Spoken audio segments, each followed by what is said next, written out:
Good evening and welcome to News 10 on My Fox 10. We begin tonight with a News 10 follow-up. Yesterday, we told you about a threat made in a southern Indiana school that prompted an evacuation.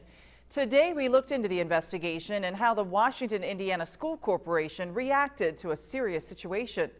News 10's Matt Gregory reports.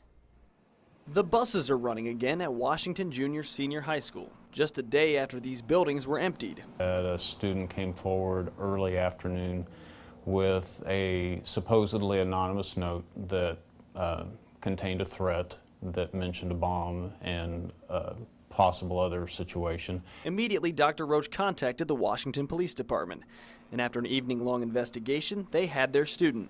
After the school, the detectives were there. They took it over, and through their investigation, they pretty well narrowed it down to one person and caught the person. About 8 o'clock last night, we figured out who it was. A successful investigation.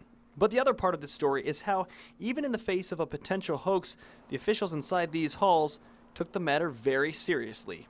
We discussed whether this was credible or not, and of course chose eventually to err on the side of caution, and that is why we evacuated and followed the safety plan.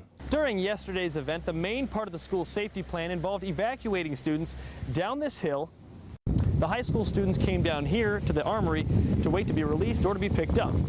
The junior high students were sent here to this elementary school just a little further down the hill, but both sites are well out of range of any potential danger. Dr. Roach says getting students away from the potential threat is paramount.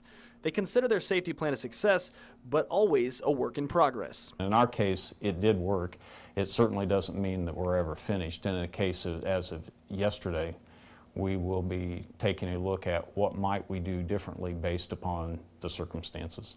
In Washington, Indiana, with photojournalist Gary Bryan, Matt Gregory, News 10.